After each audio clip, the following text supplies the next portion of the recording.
ఉమ్మడి ఉభయ గోదావరి జిల్లాల గ్రాడ్యుయేట్ ఎమ్మెల్సీ ఎన్నికల కౌంటింగ్ 8 గంటలకు ప్రారంభమైంది. ఏలూరులోని సిఆర్ రెడ్డి ఇంజనీరింగ్ కాలేజ్లో ఓట్ల లెక్కింపు ప్రక్రియ కొనసాగుతుంది. ఈ కౌంటింగ్ ప్రక్రియకు 3 షిఫ్టుల్లో 700 మంది సిబ్బంది పాల్గొంటున్నారు.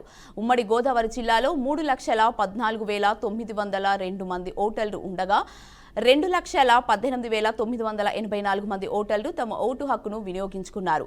ఎమ్మెల్సీ ఎన్నికల పోటీలో మొత్తం 35 మంది అభ్యర్థులు పోటీ పడుతున్నారు. అధికారులు కౌంటింగ్ కేంద్రాల వద్ద పటిష్ట బందోబస్తు ఏర్పాటు చేశారు. ఇక ఇదే అంశానికి సంబంధించి మరింత సమాచారం మా ప్రతినిధి బ్రహ్మం ఏలూరు నుంచి అందిస్తారు. బ్రహ్మం, చెప్పండి. జిల్లా సంబంధించినటువంటి గ్రాడ్యుయేట్ ఎన్నికలకు సంబంధించిన కౌంటింగ్ ప్రాసెస్ ఈరోజు 8 గంటలకు ప్రారంభమైనది. ఏలూరు జిల్లా ఏలూరులో ఉన్నటువంటి సార్ సిఆర్ రెడ్డి ఇంజనీరింగ్ కాలేజీలో ఈరోజు ఎన్నికల సంబంధించినటువంటి కౌంటింగ్ ప్రాసెస్ ప్రారంభమైనటువంటి పరిస్థితి. ఏదైతే ఈ కౌంటింగ్ సంబంధించి సుమారుగా 700 మంది సిబ్బందిని ఏర్పాటు చేశారు. 3 షిఫ్టుల్లో ఏర్పాటు చేశారు. అదేవిధంగా పోలీసులు కూడా 400 మంది పోలీస్ బలగాలను కూడా చేసినటువంటి పరిస్థితి. మొత్తానికి 2 షిఫ్ట్లో ఇటు పోలీసులు డే అండ్ నైట్ షిఫ్ట్లో కూడా అక్కడ ఎన్నికల కౌంటింగ్ కేంద్రం దగ్గర ఉన్నటువంటి పరిస్థితి.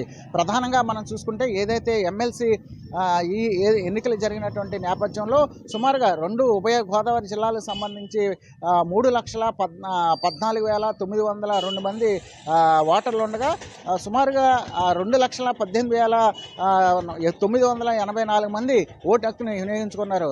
69.5% ఓటు నమోదైనటువంటి పరిస్థితి. ప్రధానంగా మనం చూసుకుంటే ఏదైతే ఈ ఎన్నికలు జరిగినాయో ఎన్నికలకు సంబంధించి 35 మంది అభ్యర్థులు అయితే తలపడుతున్నారు.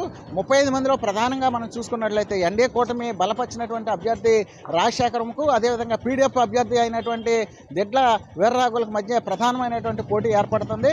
మరో పక్కన చూసుకుంటే ఎవరైతే మాజీ ఎంపీ హర్ష కుమార్ తన తనయుడు కూడా రేసులో ఉన్నటువంటి పరిస్థితి. మిగిలినటువంటి ఎవరైతే 32 మంది ఉన్నారో 32 మంది కూడా వీళ్ళు స్వతంత్ర అభ్యర్థులుగా ఉన్నటువంటి పరిస్థితి.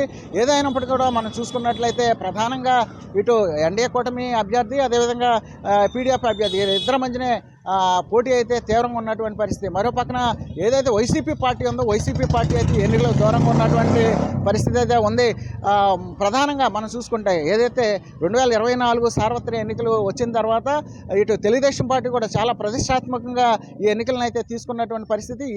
ఏదైతే ఈ రిజల్ట్ బట్టి గడిచినటువంటి 8-9 నెలలు టీడీపీ పాలన ఏ విధంగా ఉందనేది కూడా చూసే విధంగా కూడా చూడొచ్చు. అదేవిధంగా ఏదైతే పీడీఎఫ్ అభ్యర్థిగా ఉన్నటువంటి సిట్టింగ్ పీడీఎఫ్ అభ్యర్థిగా ఉన్న స్థానాన్ని అదే స్థానంలో ఎవరైతే దిడ్ల వీర్రాఘవులు ఉన్నారో రాఘవులు పిలిచేస్తానని ఆశాభావంతో ఇటు పీడీఎఫ్ సంబంధించినటువంటి విద్యార్థి సంఘాలు కావచ్చు, లేకపోతే వామపక్షాలు కావచ్చు, లేకపోతే ఉపాధ్యాయ సంఘాలు ఇవన్నీ కూడా ఉన్నటువంటి పరిస్థితి. మొత్తాన్ని చూసుకుంటే ఈ ఓట్ల ప్రక్రియ ఏదైతే ఓట్లకు సంబంధించినటువంటి కౌంటింగ్ ప్రక్రియ అయితే ప్రారంభమైంది. ప్రశాంతమైన వాతావరణంలో ప్రారంభమైంది.